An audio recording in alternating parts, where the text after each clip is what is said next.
नमस्कार दोस्तों, मैं शिवम कुमार विवेक आप सभी का स्वागत करता हूं आपके अपने चैनल एसकेबी क्लासेस में। जैसा कि आप सभी को पता है कि एनटीपीसी ग्रुप डी वगैरह का एग्ज़ाम जो है निकट है, उसी को ध्यान में रखते हुए मैं डेली आप लोगों को एपिसोड के माध्यम से 20 क्वेश्चन का सीरीज लेके आता हूँ। ये क्वेश्चन वैसे रहते हैं जो आपको एग्ज़ाम में पूछे भी गए हैं और ये पूछे जाने की संभावना है। तो ऐसे प्रश्न एग्ज़ाम में बहुत ही ज़्यादा पूछे जाएंगे, तो ये सारे जो प्रश्न हैं वो एग्ज़ाम के दृष्टिकोण से महत्वपूर्ण होने वाले हैं। तो आइए हम लोग आप लोग सीरीज 1 नहीं देखे तो डिस्क्रिप्शन बॉक्स में इसका लिंक दिया हुआ है, तो आप उसे अच्छे से देख सकते हैं। तो इस क्वेश्चन के माध्यम से हम डिटेल पढ़ने का कोशिश करेंगे। देखिए 20 क्वेश्चन बताना तो आप लोगों को एक बहाना है, इसके माध्यम से हमें पूरे फिजिक्स, केमिस्ट्री और बायोलॉजी को पढ़ाना है। तो ये एग्ज़ाम से पहले आपका सीरीज़ ख़त्म भी हो जाएगा और अच्छे से, यदि आप रेगुलर देख पा रहे हो तो अच्छे से सारा टॉपिक्स आपका क्लियर हो जाएगा। तो आइए हमारा पहला प्रश्न है कि एक सरल सूक्ष्मदर्शी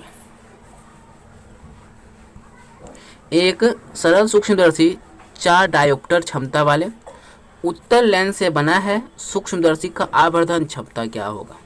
ये हमारा प्रश्न है। क्योंकि एग्ज़ाम में कुछ फॉर्मूला बेस्ड भी एग्ज़ाम में क्वेश्चन पूछी जाती है, उसी को ध्यान में रखते हुए हम इसको देखेंगे। सबसे पहले तो इसका राइट आंसर हमारा हो जाएगा 2। अब इसके बारे में देखते हैं कि सबसे पहले सरल सूक्ष्मदर्शी क्या है। तो सिंपल माइक्रोस्कोप की यदि बात किया जाए तो इसमें एक कम फोकल लेंथ वाला एक उत्तल लेंस का उपयोग किया जाता है। मतलब इसमें जो कम फोकल लेंथ वाले जो होते हैं, एक कॉनकेव लेंस का यूज किया जाता है, कम फोकल लेंथ वाले का। नेक्स्ट इसी में देखिए तो ये क्या करता है, किसी भी वस्तु को इमेजिनरी, सीधा एवं बड़ा प्रतिबिंब बनाता है। क्या करता है, किसी भी ऑब्जेक्ट का क्या होता है, जो इमेज बनेगा वो इमेजिनरी मतलब काल्पनिक बनाता है, साथ ही साथ क्या होता है, सीधा एवं बड़ा प्रतिबिंब बनाता है। चलिए ये सरल सूक्ष्मदर्शी से पॉइंट क्लियर हो गया। नेक्स्ट चलते हैं हम लोग मैग्नीफाइंग पावर के बारे में जानेंगे, इसका आवर्धन क्षमता के बारे में जानने का कोशिश करेंगे। तो आवर्धन क्षमता की यदि हम लोग बात करें तो आवर्धन क्षमता m = 1 + d/f। इसको यदि सॉल्व करें तो ये जो हमारा f होगा वो उत्तल लेंस का फोकल लेंथ होगा, और d जो मेरा होगा यहाँ पे तो अस्पष्ट दृष्टि की न्यूनतम दूरी होती है।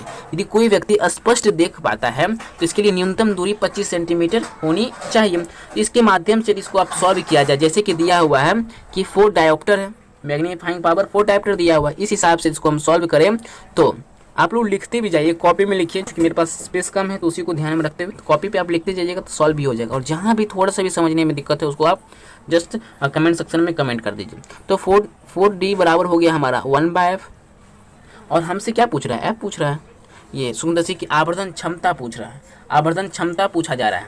तो इसको हम लोग सॉल्व करते हैं। f का वैल्यू जो होगा हमारा 1/4 m के बराबर होगा, m/4। इसको यदि सॉल्व करेंगे तो f बराबर हमारा क्या हो जाएगा, 25 सेंटीमीटर। f बराबर 25 सेंटीमीटर। और जैसा कि आपको इसका फॉर्मूला पता है, m बराबर क्या होता है, m = 1 + d/f।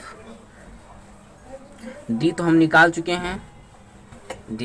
हैं, कितना, 25 सेंटीमीटर, और f भी 25 सेंटीमीटर दिया हुआ है। तो ये हो गया 1 आपका, और d का वैल्यू तो अभी हम जस्ट निकाले ही हैं 25 सेंटीमीटर। और फोकल लेंथ का हम लोग बात करें तो आसपास देखने का जो दूरी होगा, d तो आसपास देखने की नहीं तो फोकल लेंथ हो गया आपका 25, 30, 25 कट के 1 हो गया, तो 1 + 1 2 हो गया। क्लियर हो गया होगा। जिनको भी क्लियर नहीं हुआ तो एक बार देख लीजिए आसानी से। सबसे पहले तो हम m निकालना है, तो m = मेरा होता है 1 + d/f, 1/d/f होता है। और स्पष्ट देखने की न्यूनतम दूरी जो d होती है वो हमको 25 सेंटीमीटर तो ऑलरेडी दिया हुआ है। अब यहाँ से हमको f निकालना है, और हमको क्षमता दे चुका है, क्षमता दिया हुआ है। तो क्षमता यदि हमको दिया हुआ तो उस हिसाब से हमको देखना है कि m बराबर तो होंगे, तो यहाँ हो गया हम लोग 4d बराबर 1/f। तो यहाँ से मेरा f निकल गया 25, और फार्मूला आपको पता है 1 + d/f, पुट कर लीजिए, निकल जाएगा तो 1, इसको जब काटिएगा तो 1 आ जाएगा, तो 1 + 1 = 2 हो जाएगा। तो हमारा राइट आंसर होगा ए नंबर। चलिए नेक्स्ट प्रश्न देखते हैं। लेंस की क्षमता का मात्रक डायोप्टर होता है। नेक्स्ट प्रश्न है हमारा, निम्न में से कौन सा गुणधर्म ठोस, द्रव और गैस में भिन्न होता है। तो इसके बारे में थोड़ा पहले चर्चा करने से पहले इसका आंसर देखिए, अणुओं की गति। ठोस में भी अणुओं की गति होती है, द्रव में भी और गैस में। बशर्ते यह होता है कि ठोस में अणुओं की गति कम होगी, इसके रिस्पेक्ट इसमें हल्का ज़्यादा होगा, और इसके रिस्पेक्ट में गैस में ज़्यादा होगा, बस ये। लेकिन ये तीनों से भिन्न होती है, गैस के लिए भिन्न है। मतलब सब में होगा अणुओं की गति, बहुत कम होता है, तो इसमें हम ना के बराबर मानते हैं, जिसमें हल्का ज़्यादा मानते हैं इसमें। प्रश्न है हमारा, निम्नलिखित में कौन सा गुण ठोस द्रव गैस के लिए भिन्न है? तो अणुओं की गति। अणुओं की गति इसमें होती है, लेकिन इसको हम नेगलेक्ट लेके चलते, कुछ ना कुछ तो गति होता ही होगा। तो ये ठोस में गति ना के बराबर होता है, इसमें भी हल्का फल्का होता है, इसमें ज़्यादा होता है, तो ये भिन्न है। यदि हम मॉलिक्यूलर की बात करें, इसे एक पॉइंट रिलेट करें, तो किसी भी तत्व या यौगिक का वह छोटा से छोटा कण जो स्वतंत्र अवस्था में रह सकता है, अर्थात अणु क्या है, स्वतंत्र रहता है, इसीलिए किसी भी रिएक्शन में अणु भाग न लेके परमाणु भाग लेता है। तो एक पदार्थ के सभी अणु हर प्रकार से एक दूसरे से समान होते हैं। इसके विपरीत किन्हीं दो पदार्थों के अणु एक दूसरे के सर्वथा भिन्न होते हैं। उदाहरण के लिए यदि आपको बता दिया जाए तो H2O और नमक NaCl एक दूसरे से भिन्न है। H2O और NaCl क्या एक दूसरे से भिन्न है। चलिए नेक्स्ट प्रश्न देखते हैं। निम्न में से कौन सा परिवर्तन रासायनिक नहीं है? एक प्रश्न एग्जाम में पूछे जाते हैं। चलिए, तो इसका राइट आंसर हो जाएगा पानी का भाप में बदलना। अब इसको हम लोग देखते हैं रासायनिक परिवर्तन और भौतिक परिवर्तन। देखिए, रासायनिक परिवर्तन वह परिवर्तन होता है जिसका हम एक बार उपयोग करने के बाद हम दोबारा उपयोग ना कर सकें, अर्थात एक बार यूज हो गया है तो उसका दूसरा बार उपयोग उसी रूप में ना हम कर पाए, उसी को बोलते हैं हम लोग रासायनिक अभिक्रिया।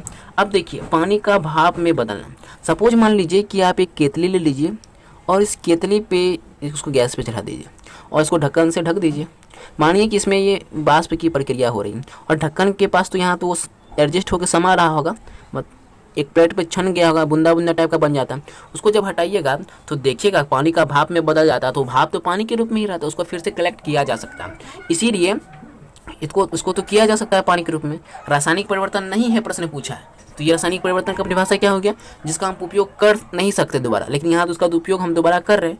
इसीलिए पानी का भाप में बदलना क्या है, रासायनिक परिवर्तन नहीं है। जबकि लोहे में, इससे यदि 2-3 पॉइंट हम आपको रिलेट कर देते हैं तो याद रख लीजिए कि भौतिक परिवर्तन वह परिवर्तन होता है जो पदार्थ की आकृति एवं भौतिक अवस्था में तो परिवर्तन होता ही होता है, परंतु कोई नया पदार्थ नहीं बनता है। फॉर एग्जाम्पल, जैसे लिख लीजिए, जल का जमकर बर्फ बन जाना, वाटर जो होता है जम के बर्फ बदल जाता है, फिर बर्फ से हम जल प्राप्त कर सकते हैं, तो ये हमारा भौतिक परिवर्तन हुआ। दूसरा, चीनी का जल में विलय होना। अब चीनी जब जल में विलय हो जाती है तो उसको भी हम लोग पुनः चीनी को प्राप्त कर सकते हैं। यदि आप उसको अच्छी मात्रा में सांद्रता हीट देते हैं तो पानी तो वेपराइज्ड हो जाएगी, वाष्पीकृत हो जाएगी, लेकिन उसमें जो चीनी की मात्रा होगी वो इसमें बच जाएगी, तो इससे हम पुनः प्राप्त कर सकते हैं। नमक का जल में विलय होना, सेम इसी प्रकार की प्रक्रिया है। स्प्रिंग का खींचना, स्प्रिंग को खींचेंगे तो वो अपनी अवस्था में बदलाव लाएगा, ना कि वह पुनः अवस्था में नहीं जा सकता, ऐसा नहीं होगा। तो बादलों का बनना भी भौतिक परिवर्तन है, जल का वाष्प में परिवर्तन होना भी एक भौतिक परिवर्तन है, अर्थात यह एक अस्थायी परिवर्तन है। तो भौतिक परिवर्तन को हम लोग अस्थायी परिवर्तन के नाम से भी जानते हैं। देखिए, नेक्स्ट प्रश्न है हमारा, उसी में आप भौतिक रासायनिक के बारे में थोड़ा कुछ जान जाइए। तो रासायनिक परिवर्तन वह परिवर्तन होता है जो पदार्थ के अणुओं की रचना को बदलकर पदार्थ के कुछ विशिष्ट गुणों को बदल देता है, रासायनिक परिवर्तन कहलाते हैं। रासायनिक परिवर्तन के फलस्वरूप नए अणुओं की रचना होती है, एक पॉइंट। दूसरा, रासायनिक परिवर्तन के पश्चात एक नया पदार्थ बनता है, दूसरा हो गया। तीसरा, रासायनिक परिवर्तन के पश्चात बने पदार्थों को मूल पदार्थ में पुनः परिवर्तित नहीं किया जा सकता। फॉर एग्जाम्पल, मोमबत्ती का जलना, रात भर मोमबत्ती जला के पढ़ लिए तो फिर से क्या दिन भर में वही चलाइएगा, तो संभव तो है नहीं। चलिए नेक्स्ट देखते हैं, दूध से दही बनना। दूध से तो दही बन गया, अब दहीवा से दूध कैसे बन पाएगा, तो संभव नहीं है। लोहे में जंग लगना, देखिए लोहे में जंग लगता है उसको हम छुड़ा सकते हैं, लेकिन उसके द्रव्यमान में कमी आने लगता है, तो कुछ ना कुछ अपने जैसा पहले अवस्था में नहीं आ पाता है। और नेक्स्ट देखेंगे हम लोग इसमें, तो अगरबत्ती का जलना, आटा से रोटी का बनना, और मैग्नीज के तार का जलना, कोयले का जलना, ये सब रासायनिक परिवर्तन है और यह एक अस्थायी परिवर्तन होता है। चलिए नेक्स्ट प्रश्न देखते हैं। देखिए, यदि आप लोग तैयारी कर रहे हैं, एक सबसे बड़ा प्रॉब्लम हमको सुनने में आया है कि इतना लंबा वीडियो बना देते हैं। आप लोगों का एग्ज़ाम 1 से 2 मंथ 3 मंथ के बाद है, 2 मंथ के बाद है, और आप 1 घंटे का वीडियो नहीं देख सकते हैं, तो आपका ये किस हिसाब से, मतलब पढ़ने का एक जो स्ट्रेटजी होना चाहिए उसको आप बनाइए। ये 10 मिनट 5 मिनट की वीडियो से आप 2-3 क्वेश्चन देख के क्या कर लीजिएगा।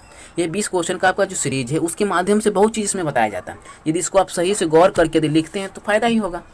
चलिए, ज़्यादा बाकी आप लोग खुद समझ सकते हैं। चलिए नेक्स्ट प्रश्न है हमारा कि संतुलित रासायनिक अभिक्रिया में अभिकारक साइड वो उत्पादक साइड में किसकी संख्या समान होती है।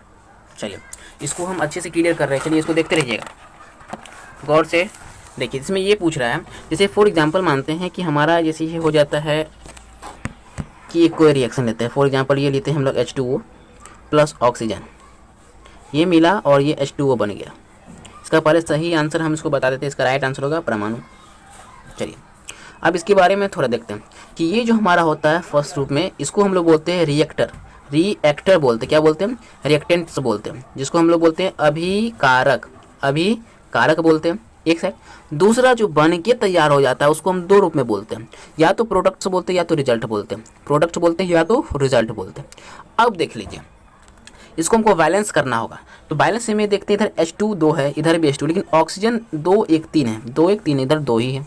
तो उसी को ध्यान में रखते हुए यदि इसको हम इसके आगे 2 लगा दिया जाए, इसके आगे 2 लगा दिया जाए, फिर तो ये 2 दूनी कितना हो गया 4, हाइड्रोजन 2 हो गया, तो फिर से यहाँ 2 लगा दिए। देखिए तो ये जो आप देख पा रहे हैं, तो यहाँ पे हम किसको किए? परमाणु को। इसके ये आगे में जो लिखते हैं हम लोग वो अणु लिखते हैं, इसके नीचे में जो है वो परमाणु का भाग है। ठीक है, तो हम परमाणु को बैलेंस करते हैं, परमाणु को समान करते हैं। तो 2 दूनी 4 हो गया हाइड्रोजन इस साइड भी, और 2 दूनी 4 हो गया हाइड्रोजन इस समान भी। अब देखिए इसका 2 हाइड्रोजन यहाँ हो गया ऑक्सीजन का, और 2 2 4 हो गया। अब लेते हैं कि इस साइड देख पा रहे हैं हम लोग कि 2 ऑक्सीजन इस साइड हो गया, तो ऑक्सीजन का भी 2 परमाणु है, तो हाइड्रोजन का भी 2 परमाणु। एक बार इसको इसके रिएक्शन को थोड़ा देख लीजिए, इस पॉइंट को थोड़ा हम क्लियर कर देते हैं कि जब हाइड्रोजन और ऑक्सीजन मिलता है, जब हाइड्रोजन प्लस ऑक्सीजन मिलता है तो H2O बनता है।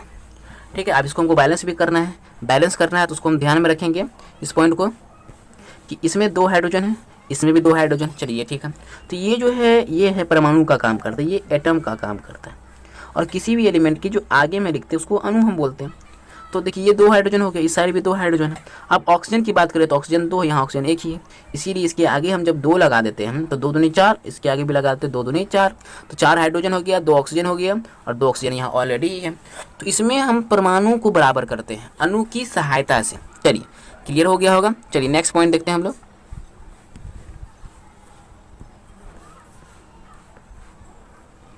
क्योंकि रासायनिक अभिक्रिया के बारे में यदि हमको जानना होगा, किन्हीं का यदि डाउट है इसके बारे में कि सर डिटेल नहीं बताएं, तो डिटेल आप सुन लीजिए हल्का।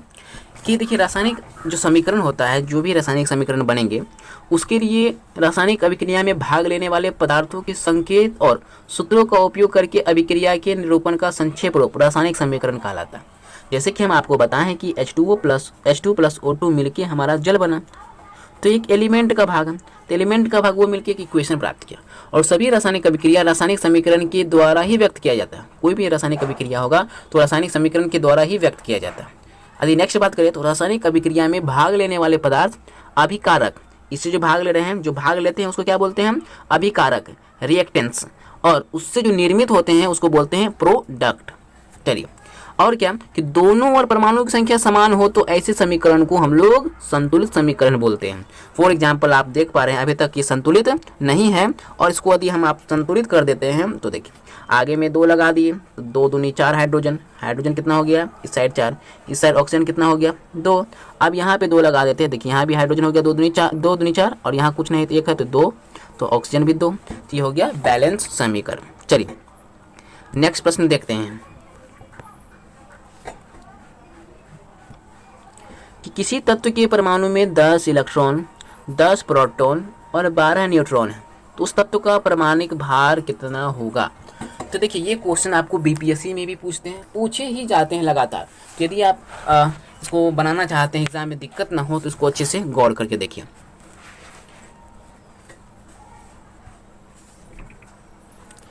परमाणु द्रव्यमान हमसे पूछ रहा है, तो अभी जो बता रहे उसको ध्यान में रखिए कि E होता है प्रोटॉन प्लस न्यूट्रॉन।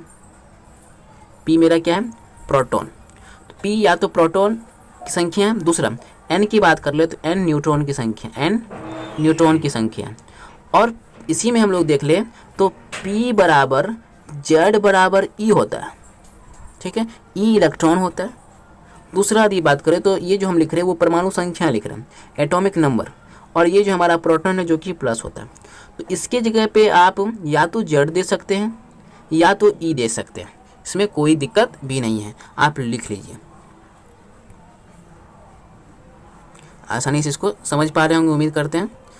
तो A बराबर हो गया हमारा P प्लस N, इलेक्ट्रॉन की संख्या दिया हुआ है, प्रोटॉन की संख्या भी दिया हुआ और न्यूट्रॉन भी दिया हुआ। तो A बराबर होता है, परमाणविक भार को हम लोग A से डिनोट करते हैं, प्रोटॉन की संख्या को P से और इलेक्ट्रॉन की संख्या को E से करते हैं। तो हमारा फॉर्मूला के हिसाब से प्रोटॉन की संख्या 10 है और ये 12, इस हिसाब से यदि हम लोग देखते हैं तो 32 हमारा राइट आंसर होगा। ठीक है, क्लियर हो गया होगा। चलिए नेक्स्ट प्रश्न पे चलते हैं हम लोग। फिर देखिए किसका 20 न्यूट्रॉन्स और 18 इलेक्ट्रॉन्स हैं। ठीक है, तो अब एक चीज़ और भी देख लीजिए इसमें कि ये हमारा कोई तत्व है, इसमें आगे में जो Z और A लिखा गया, ये जो देख रहे हैं आप वो हमारा मास है, किसी भी तत्व का जो मास होगा, और ये जो देख रहे हैं वो एटॉमिक नंबर है। क्या है? एटॉमिक नंबर होता है। जब इस दोनों को हम लोग माइनस करते हैं, इस दोनों में जब हम माइनस करते हैं तो माइनस के माध्यम से आपको P प्राप्त हो सकता है, सॉरी न्यूट्रॉन प्राप्त होगा, इसके माध्यम से आपको न्यूट्रॉन प्राप्त होगा, इसके माध्यम से न्यूट्रॉन प्राप्त हो गया। और तो हम जान ही रहे हैं कि जो Z होगा वही P होगा और जो वही P होगा तो वही E होगा। तो जब इस दोनों को माइनस करते हैं तो न्यूट्रॉन की संख्या निकलती है। अब लिखते भी चाहिए। अब ये पूछ रहा है कि कोई एलिमेंट है, हमको नहीं पता है, इसमें ये बोल रहा है इलेक्ट्रॉन की संख्या 18। अब देखिए इलेक्ट्रॉन की संख्या 18 दे दी है। अब 18 दे दिया जाएगा तो यदि आपको याद है तो आप आसानी से सॉल्व कर पाएंगे, क्योंकि 18 जो तत्व होता है वो आर्गन का होता है। तो ये हो गया हमारा 18 में आर्गन, और इसका यदि आपको परमाणु वेट पता है, क्योंकि Z तो हम निकालते हैं, इस दोनों को जोड़ देंगे तो Z निकल जाएगा। तो कितना हो गया? 38 होगा, तभी ना आप इसको माइनस कीजिएगा तो आपको N प्राप्त होगा न्यूट्रॉन। 38 में से 18 गया तो 20 हो गया। इस हिसाब से हमारा राइट आंसर क्या हो जाएगा? आर्गन। ठीक है, चलिए नेक्स्ट प्रश्न देखते हैं हम लोग। नेक्स्ट प्रश्न है हमारा कि परमाणु संख्या किसके निर्धारण में सहायता नहीं होता है। जो परमाणु संख्या है किसके निर्धारण में सहायक नहीं होता है। अब चलिए न्यूट्रॉन की संख्या, नाभिक से परमाणु संख्या किसके निर्धारण में सहायक नहीं होता है। इसका राइट आंसर पहले हम बता देते हैं आपको, ये हो जाएगा। कैसे? तो उसको देख लीजिए आप, इसको हम ऊपर से नीचे सॉल्व करते जैसे कि आए हैं, उसमें आप एक पॉइंट देखेंगे कि नाभिक में न्यूट्रॉन की संख्या के निर्धारण में परमाणु संख्या सहायक नहीं होगा। इसलिए क्योंकि आप कोई भी एलिमेंट ले लीजिए, कोई भी एलिमेंट में यदि हमको ये Z है और ये है तो इसके माइनस करने से न्यूट्रॉन हमारा आ सकता है। ठीक है, कि इस पर निर्धारित नहीं किया जा सकता है। किसके निर्धारण में सहायक नहीं है? तो इसके निर्धारित नहीं, क्योंकि जानते हैं कि प्रोटॉन की संख्या जो होगी वही परमाणु संख्या होगी, और जो इलेक्ट्रॉन की संख्या होगी वही हमारा प्रोटॉन की संख्या और परमाणु संख्या के बराबर होगा। चलिए नेक्स्ट पॉइंट पे देखते हैं हम लोग। 28 नंबर प्रश्न है हमारा कि तत्व का परमाणु भार व्यक्त किया जाता है। तो तत्व का जो परमाणु भार होता है वो आपको AMU एटॉमिक मास यूनिट में व्यक्त किया जाता है। इसमें एटॉमिक मास यूनिट में किया जाता है। चलिए परमाणु द्रव्यमान क्या होता है? तो किसी भी परमाणु के नाभिक में जो उपस्थित होते हैं, जैसे कि ये हो गया आपका, तो जान रही है हमारा क्या है? सेंटर। इस सेंटर में हमारा प्रोटॉन होता है और न्यूट्रॉन होता है, जबकि इसके साइड में क्या होता है? इलेक्ट्रॉन मूव करते रहते हैं। तो किसी भी परमाणु में या किसी भी परमाणु के नाभिक में प्रोटॉन और न्यूट्रॉन संयोग जब होता है तो एटॉमिक मास कहते हैं, एटॉमिक मास कहते हैं। और किसी भी परमाणु के एटॉमिक मास को AMU में व्यक्त किया जाता है। चलिए नेक्स्ट पॉइंट यदि हम लोग देखें इसके बारे में तो वो आसानी हो जाएगा आपको समझने।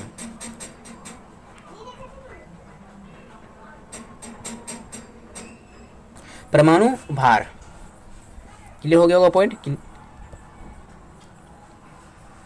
परमाणु भार को हम लोग AMU में डिनोट करते हैं, एटॉमिक मास यूनिट में। और 1 ग्राम बराबर होता है, 1 ग्राम बराबर 6.022 इंटू 10⁻23 AMU होता है, एटॉमिक मास यूनिट। ठीक है, किसी का भी आप देख लीजिए, प्रोटॉन का जो द्रव्यमान होता है वो 1 ग्राम में 6 पॉइंट, इसको लिखिए तो लिख लीजिए, इसको इंपॉर्टेंट है। चलिए हम लिख देते हैं, उसको ध्यान से आप भी नोट कर लीजिए कि 1 ग्राम यदि हम लोग देखेंगे, 1 ग्राम बराबर हो गया आपका 6.022 into 10⁻23 AMU। Atomic mass unit. किसी भी कण का द्रव्यमान दिया हो तो उस कण का द्रव्यमान AMU में आसानी से ज्ञात कर सकते हैं। प्रोटॉन का द्रव्यमान की बात कर ले हम लोग, तो प्रोटॉन का वेट होता है 1.6729 इंटू 10⁻24 ग्राम, और इसका यदि द्रव्यमान AMU में कितना होगा पूछा जाएगा, तो इसको आप आसानी से निकाल सकते हैं, क्योंकि हम जानते हैं ये हमारा है किसमें, ये हमारा अभी जो वैल्यू दिया हुआ है प्रोटॉन का वो ग्राम में। इसका द्रव्यमान में AMU में कितना होगा, द्रव्यमान में पूछा जा रहा है, AMU में पूछा जा रहा है, तो हम जान रहे हैं कि 1 ग्राम में हमारा वैल्यू कितना होता है 6.022 इंटू 10⁻23 AMU होता है। तो अब इसमें पूछ रहा था, इसको इसमें मल्टीप्लाई कर देंगे तो आसानी से निकल जाएगा। तो याद रखिए 1 ग्राम बराबर कितना, 6.022 इंटू 10⁻23 AMU, और AMU से ग्राम से AMU में बदलना है तो आसानी से हम लोग बदल सकते हैं। चलिए नेक्स्ट प्रश्न देखते हैं हम लोग। दुर्गा पूजा है बीच में, दुर्गा पूजा चल भी रहा है, आज पूजा का तिथिक्रम में देख रहे हैं जिस प्रकार से, तो उम्मीद करते हैं कि आप लोग अपने कार्य को महत्वता दे रहे होंगे। ये हमारा धर्म का प्रतीक तो है ही, लेकिन चूंकि अब हम लोगों के लिए एक अच्छा अपॉर्चुनिटी है एग्ज़ाम्स को क्वालिफाई करना है, तो मेरे हिसाब से आप लोग कोशिश कीजिएगा ज़्यादा से ज़्यादा टाइम पढ़ाई पे दें। चलिए नेक्स्ट प्रश्न है हमारा, ये क्वेश्चन भी पूछे जाते हैं, जितने भी बता रहे हैं आपको सारा का सारा क्वेश्चन पूछे जा रहे हैं। यदि नहीं देखिएगा तो एग्जाम दे के आइएगा, जब तो बोलिएगा सर बता रहे थे तो नहीं देख लीजिएगा, साइंस से एक भी क्वेश्चन नहीं छूटेगा। चलिए कि बहुत मेहनत के माध्यम से इसको जो है क्वेश्चन को सेलेक्ट किए। चलिए नेक्स्ट प्रश्न देखते हैं हमारा, कि सभी गैस शून्य आयतन प्राप्त करती है जब उसका तापमान घटकर हो जाता है, अर्थात एब्सोल्यूट जीरो के बारे में। इसको हम लोग अच्छे से पहले क्लियर कर देते हैं। इसका राइट आंसर हो जाएगा हमारा 273 डिग्री सेल्सियस। सभी गैस शून्य आयतन प्राप्त करती है जब उसका तापमान घटकर -273 डिग्री सेल्सियस हो जाता है, या केल्विन में बात करें तो 0 केल्विन हो जाता है, 0 डिग्री केल्विन हो जाता है, तब किसी भी गैस का आयतन प्राप्त हो जाता है शून्य। ठीक है, क्लियर हो गया। अब एब्सोल्यूट जीरो के बारे में थोड़ा जानते हैं हम लोग। ये क्या, तो सिद्धांत रूप में अधिकतम ताप की कोई सीमा नहीं है, परंतु न्यूनतम ताप की सीमा है। ठीक है, तो किसी वस्तु का तापमान -273 डिग्री सेल्सियस या 0 डिग्री केल्विन से कम नहीं हो सकता है, इसे ही परम शून्य ताप कहते हैं। 0 डिग्री केल्विन बराबर -273.15 सेल्सियस होता है। तो 0 डिग्री सेल्सियस में यदि हम लोग बात करें तो 273.15 केल्विन, अर्थात ये जो अभी लिख रहे हैं फॉर्मूला लिख लीजिए, एग्जाम में इससे क्वेश्चन बनेंगे ही बनेंगे। तो ये हो गया आपका एक फार्मूला कि C/5 = F-32/9 और R/4। ये अच्छे से याद रख लीजिए तो आपको और आसानी हो जाएगी।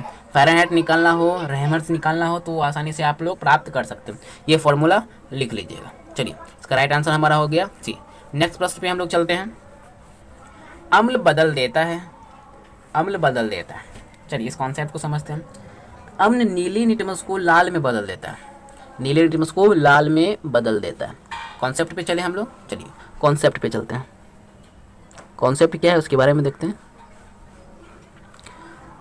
एसिड के बारे में पहले देखते हैं, एसिड का क्या है, एसिड क्या होते हैं गुण के बारे में। कि अम्ल वे यौगिक हैं, क्या है, एक यौगिक है जिसमें एक या एक से अधिक विस्थापनशील हाइड्रोजन परमाणु विद्यमान होता है।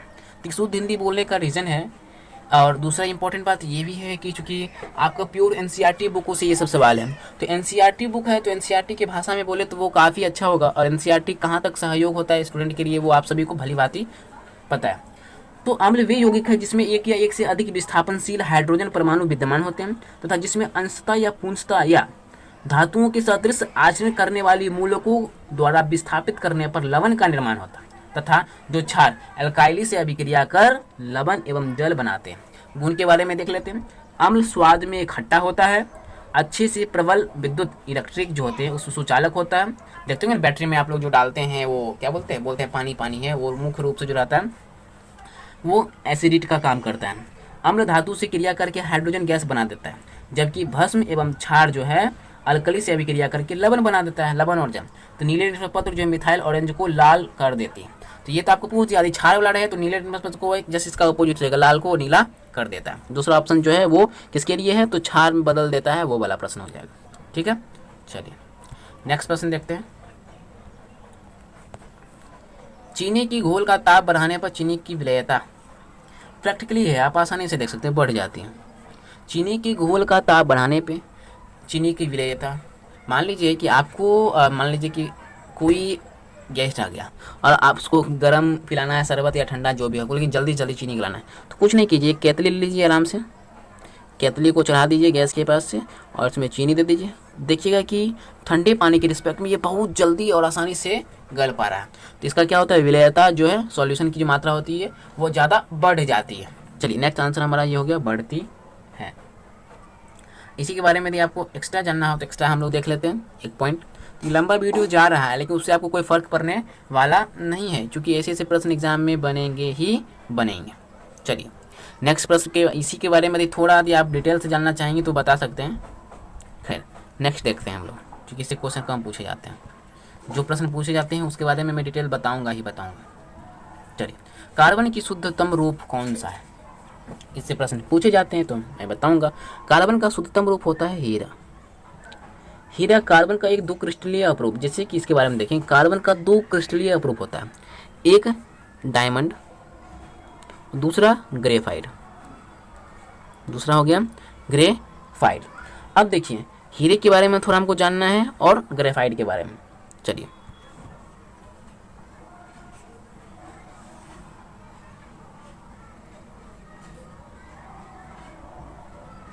डायमंड के बारे में जानने की कोशिश करते हैं। डायमंड क्या, तो हीरा जो है टोटल इंटरनल रिफ्लेक्शन के कारण ही यह बहुत चमकता है। हिंदी में बोलते हैं इसको पूर्ण आंतरिक परावर्तन। पूर्ण आंतरिक परावर्तन, पूर्ण आंतरिक परावर्तन के कारण ही जो है हीरा चमक पाता है। दूसरा, हीरा जो है विद्युत का कुचालक होता है। और दूसरा तीसरा पॉइंट हो गया, हीरा पर अम्ल क्षार का कोई प्रभाव नहीं पड़ता। हीरा है, इस पर आप अम्ल डाल दीजिए, क्षार डाल दीजिए, कोई फर्क नहीं पड़ेगा। वायु में यदि 800 डिग्री सेल्सियस ताप पर गर्म करेंगे तब यह कार्बन डाइऑक्साइड गैस देता है, और वायु की अनुपस्थिति में जब 2000 डिग्री सेल्सियस पर ताप पर गर्म करने पर यह ग्रेफाइट में परिवर्तित हो जाता है। हीरा एक्स किरणों के लिए पारदर्शी होता है, अर्थात इससे जो एक्स किरणें होती है एक आर पार हो जाती है। चलिए जैसे कि मानते हैं कि हमारा क्रिस्टल है यही डायमंड, इसके आर पार हो गया कौन, तो एक्स किरण। ठीक है, समझ पा रहे हैं। हीरा क्या है, तो हीरा क्या हो गया, पूर्ण आंतरिक परावर्तन के कारण चमक पाता है। तीसरा पॉइंट, दूसरा पॉइंट, यह विद्युत का कुचालक होता है। 800 डिग्री सेल्सियस पर जब ये गर्म करेंगे तो कार्बन डाइऑक्साइड में, और जब 2000 डिग्री सेल्सियस पर ऑक्सीजन की अनुपस्थिति में गर्म करेंगे तो ग्रेफाइट में बदल जाएगा। चलिए अब हम लोग देखते हैं ग्रेफाइट के बारे में। ग्रेफाइट के बारे में विशेष विश्लेषण करते हैं। चलिए ये है हमारा ग्रेफाइट, जैसे कि आप पेंसिल और देख पाते होंगे, तो ये पेंसिल जो है ग्रेफाइट। ग्रेफाइट एक आर्टिफिशियल ग्रेफाइट जो होता है एसिचिन विधि से तैयार किया जाता है।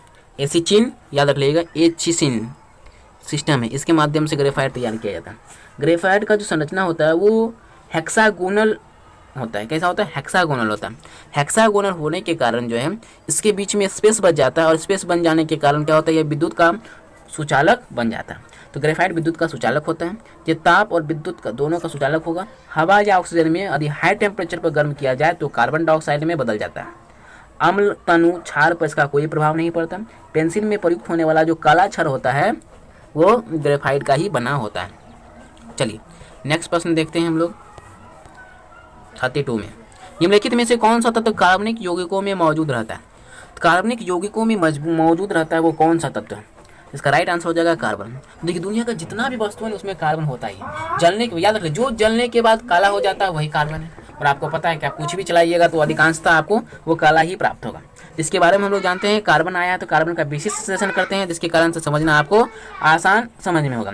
तो कार्बनिक यौगिकों में मौजूदा जो तत्व होते हैं वो कार्बन होगा, और कार्बन आवर्त सारणी के उपवर्ग का भाग 4A का भाग में हम लोग देखते हैं तो आपको आसानी होगा। तो कार्बन का संकेत हो गया आपका C, और इसका एटॉमिक नंबर जो होता है जिसको हम Z से डिनोट करते हैं वो हो जाएगा 6, और वैलेंस इलेक्ट्रॉन का बात करें तो वो हो जाएगा आपका 4। चूँकि आपको पता है कि एक इलेक्ट्रॉन में से 2 हो गए और नेक्स्ट में आपका रेस्ट बच गया कितना, 1 2 3 4, तो ये हमारा हो गया वैलेंस इलेक्ट्रॉन, जिसको आप लोग बोलते हैं संयोजी इलेक्ट्रॉन। कार्बन अरुक्तता का गुण प्रदर्शित करता है। प्रकृति में कार्बन मुक्त और संयुक्त दोनों ही अवस्था में प्रचुर मात्रा में पाया जाता है। ये जो है उपवर्ग 4A का सदस्य है कार्बन। चलिए नेक्स्ट प्रश्न देखते हैं हम लोग 34 में है कि पृथ्वी की सतह पर किसी पिंड का भार 29.4 न्यूटन है, उसका द्रव्यमान होता है, तो इसको हम लोग सॉल्व कर लेते हैं, आसान है। तो हम लोग जानते हैं कि W बराबर हो जाता है हमारा mg, W बराबर mg, और हमारा W का वेट दिया हुआ, ये भार दिया हुआ 29.4 दिया हुआ, और m पूछ रहा है, और आपको पता है कि g का वैल्यू कितना हो जाएगा 9.8 हो गया। इसको आप जब सॉल्व करते हैं तो m जो हमारा निकलेगा वो आ जाएगा 3 kg, ठीक है, 9×27। चलिए नेक्स्ट पॉइंट देखते हैं। अतः किसी वस्तु का भार पृथ्वी की सतह पर 29.4 न्यूटन है तो उसका द्रव्यमान कितना हो जाएगा 3 kg हो जाएगा। भार और द्रव्यमान में अंतर होता है, ये आप स्पष्ट रूप से देख पा रहे हैं। चलिए नेक्स्ट प्रश्न है, आप लोग लिखते जाइए और इसी को एक बार जब रिवीजन में लिख लीजिए। देखिए एक प्रश्न को एक एपिसोड में क्वेश्चन लिखिए, एक बार 2 बार वीडियो को देख लीजिए, अच्छे से क्लियर हो जाएगा। और नहीं भी समझ में आता है तो आप डिस्क्रिप्शन बॉक्स में बोल सकते हैं, हम उसका आंसर जरूर देंगे आपको। नेक्स्ट प्रश्न है हमारा कि 1 ग्राम वाले पदार्थ का तापमान 1 डिग्री सेल्सियस बढ़ने के लिए आवश्यक ऊष्मा की मात्रा को क्या कहते हैं। इंपॉर्टेंट है, बहुत ही अच्छा क्वेश्चन। चलिए इसको समझिए।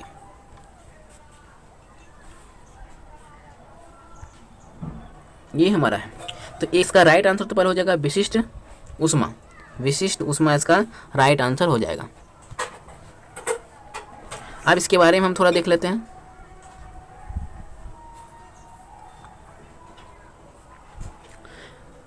कि 1 ग्राम वाले पदार्थ का जो तापमान होगा वो 1 डिग्री सेल्सियस बढ़ाने के लिए आवश्यक ऊष्मा की मात्रा को हम लोग स्पेसिफिक हीट अर्थात विशिष्ट ऊष्मा कहते हैं। विशिष्ट ऊष्मा धारिता, किसी पदार्थ की विशिष्ट ऊष्मा धारिता उतनी ही ऊष्मा को कहते हैं जितने से पदार्थ के एकांक द्रव्यमान का ताप एकांक डिग्री सेंटीग्रेड या एकांक डिग्री केल्विन तक बढ़ता है। न्यूटन का जो शीतलक नियम है, न्यूटन्स लॉ ऑफ कूलिंग से द्रव्य की विशिष्ट ऊष्मा धारिता का मान ज्ञात किया जाता है।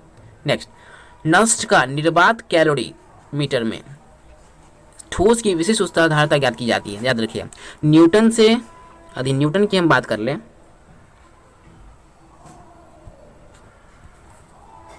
ये हो गया आपका n, जिसको न्यूटन्स कूलिंग लॉ के नाम से जानते हैं। एक होता है नष्ट का निर्वात कैलोरीमीटर का, तो इसके माध्यम से हम लिखते हैं नष्ट। तो ये आपका जो हो गया वो हो गया द्रव्य का विशिष्ट ऊष्मा ज्ञात किया जाता है, जबकि इससे ठोस का विशिष्ट ऊष्मा ज्ञात किया जाता है। और यदि विशिष्ट ऊष्मा धारिता बराबर हो जाए तो विशिष्ट ऊष्मा धारिता का जो वैल्यू होगा इसका फॉर्मूला आप लिख सकते हैं। विशिष्ट ऊष्मा धारिता बराबर हीट मतलब ऊष्मा और मास इनटू टेम्परेचर होगा। इसका अधिमात्रक का बात हम लोग करें तो हीट का मात्रक जैसे हो गया जूल प्रति केजी प्रति केल्विन, जूल प्रति केजी केल्विन, ये हो गया। चलिए, आज चूँकि हम लोगों से बीमा पूछा नहीं जाता तो बीमा के बारे में जानने की आवश्यकता नहीं है, तो इसका मात्रक क्या हो गया जूल प्रति किलोग्राम प्रति, ऊपर ले जाएंगे तो हो जाएगा ना प्रति, जूल प्रति केजी प्रति केल्विन हो गया। नेक्स्ट पॉइंट पे चलते हैं। पीतल किसका मिश्रण है। देखिए यदि जो मैच्योर हो चुके होंगे, जो 4 बार 5 बार 6 बार एग्जाम दिए होंगे, उनको अनुभव हो गया होगा कि ये प्रश्न एग्जाम में बहुत ही ज़्यादा पूछे जाते हैं, तो उसी को ध्यान में रखते हुए ये काम करें तो वो काफ़ी आसान होता है। तो मेरे हिसाब से ये देखा जाए तो ये जो पीतल किसका मिश्रण होता है ये प्रश्न पूछा जा रहा है आपको, तो उसको ध्यान में दे रखें हम लोग। तो पीतल किसका मिश्रण है, इसके साथ साथ हम 1-2 पॉइंट पर विशेष चर्चा करेंगे तो उसको समझना और भी आसान हो जाएगा। तो विशेष चर्चा के लिए चलिए, पीतल कॉपर, ये हो गया आपका कॉपर में तो जिसमें 70% लगभग कॉपर होता है, और जिंक की बात करें तो लगभग वो 30% होता है। पर इसका आंसर तो आपका क्लियर हो गया होगा, तांबा और जस्ता। चलिए विशेष जानकारी के लिए हम लोग चलते हैं। कॉपर देखेंगे तो हम लोग का 70% रहता है, जबकि जिंक का बात करें तो 30% रहता है पीतल के निर्माण में। अब कांसा के बारे में यदि हम लोग बोले, कांसा, तो कांसा के लिए जो होता है वो तांबा और टीन चाहिए, जिसको हम लोग बोलते हैं इसमें जो चाहिए तांबा वो 88% होता है, जबकि टीन की यदि हम लोग बात करें तो वो हो जाएगा आपका 12%। चलिए नेक्स्ट प्रश्न यदि हम लोग देखेंगे तो तांबा और जस्ता, ये आपका क्लियर हो गया पहले वाले से। दूसरा आपका हो गया तांबा और टीन। तीसरा हो गया हमारा तांबा वो जस्ता। तो तांबा और जस्ता से डच मेटल बनता है। इसमें 80% कॉपर चाहिए और जिंक जो है 20% चाहिए, तब आपको डच मेटल बनता है। एक आता है गन पाउडर। गन पाउडर बनने के लिए आपको कॉपर, टीन, जस्ता चाहिए। और जर्मन सिल्वर के लिए कॉपर 50%, जिंक 35%, निकेल 15% ही चाहिए। चलिए नेक्स्ट देखते हैं। हमारा प्रश्न है टांका, जिसको बोलते हैं सोल्डर, किसका मिश्रण होता है? तो ये जो मिश्रण होता है वो शीशा का और टीन का होता है। शीशा वो टीन का होता है, शीशा वो टीन का होता है। तो थोड़ा 1-2 पॉइंट और एक्स्ट्रा देख लेते हैं हम लोग। यदि हमको सोल्डर बनाना है, टांका बनाना है, तो इसके लिए हमको चाहिए शीशा और टीन। शीशा और टीन यदि देखते हैं तो शीशा की जो यदि हम मात्रा की बात कर ले इसमें, तो इसकी मात्रा में देखेंगे तो SN लगभग 50% से लेके 70%, 50 से लेके 70%, और PV की बात करें हम लोग तो 50 से लेके 30% तक होता है, लेके 30% तक होता है। चलिए नेक्स्ट देखते हैं हम लोग। नेक्स्ट प्रश्न है हमारा सोडा। सोडा वाटर बनाने के लिए कौन सी गैस प्रयोग में लाई जाती है? तो सोडा गैस बनाने के लिए कार्बन डाइऑक्साइड प्रयोग में लाई जाती है। चलिए किसी भी पदार्थ, नेक्स्ट पॉइंट यदि हम लोग देखें तो किसी पदार्थ का गुण जो अवस्था, विराम एवं समान गति सीधी रेखा में परिवर्तित का विरोध करता है वह क्या कहलाता है? वो जड़त्व कहलाता है। देखिए जड़त्व तो बहुत ज़्यादा एग्जाम में ये क्वेश्चंस बन सकते हैं इससे, तो उसको आप 1-2 पॉइंट क्लियर कर सकते हैं कि जड़त्व जो होता है वो आपका लॉ ऑफ इनर्शिया, जिसको गैलीलियो के द्वारा दिया गया था। इसमें क्या होता है, इसमें 2 क्रिया ज़्यादा देखने को आपको मिलेगा। एक, जब आप बस पे चढ़ते हैं तो बस पे चढ़ने के बाद जब बस खुलती है तो आप पीछे की ओर झुक जाते हैं, और जब रुकती है तो आगे की ओर झुक जाते हैं। तो ये प्रक्रिया लॉ ऑफ इनर्शिया के कारण ही ऐसा होता है। तो जब आप गति के कारण जो है आप आगे झुक पाए, जैसे ही रुका तो गति जड़त्व का काम करता है, और जब जैसे ही स्थिर का काम किए तो पीछे झुकते हैं तो स्थिर जड़त्व का काम करता है। तो ये जो प्रक्रिया होती है वो जड़त्व के कारण ही ऐसा होता है। चलिए नेक्स्ट पॉइंट देखते हैं हम लोग। हमारा लास्ट प्रश्न है, थोड़ा डिटेल में तो बताना ही होगा क्योंकि इसमें हमको सारा क्लियर करना है आपको पॉइंट। चलिए मूल कण नहीं है। यदि आपको यदि अच्छे से पता तो मूल कण के बारे में आपको बता दें तो प्रोटॉन, न्यूट्रॉन, इलेक्ट्रॉन, यही काफ़ी है, यही काफ़ी है। और इसके लिए देखें हम लोग ड्यूटेरियम जो है यह एक कोई फंडामेंटल पार्टिकल्स नहीं है। चलिए नेक्स्ट बस इतना ही आज तक के लिए। सीरीज दूसरा है ये। सीरीज दूसरा में आपको पता ही है कि जैसे कि सीरीज में 1 से 20 और 20 से 40 है, और उसी तरह से नेक्स्ट एपिसोड जो आएंगे उसमें हमारा 40 से 60 क्वेश्चन होगा। तो ये सारे क्वेश्चन देखते रहिएगा, सेम क्वेश्चन आएंगे एग्जाम में, सेम क्वेश्चन करने का दावा करो, सेम क्वेश्चन एग्जाम में आने वाले हैं। अब डाटा वगैरह देखिए जरूर नहीं सेम रहेगा, उससे कुछ भिन्न हो सकता है। तो आप सभी को दुर्गा पूजा की हार्दिक शुभकामनाएं के साथ हम विदा लेते हैं, मिलते हैं।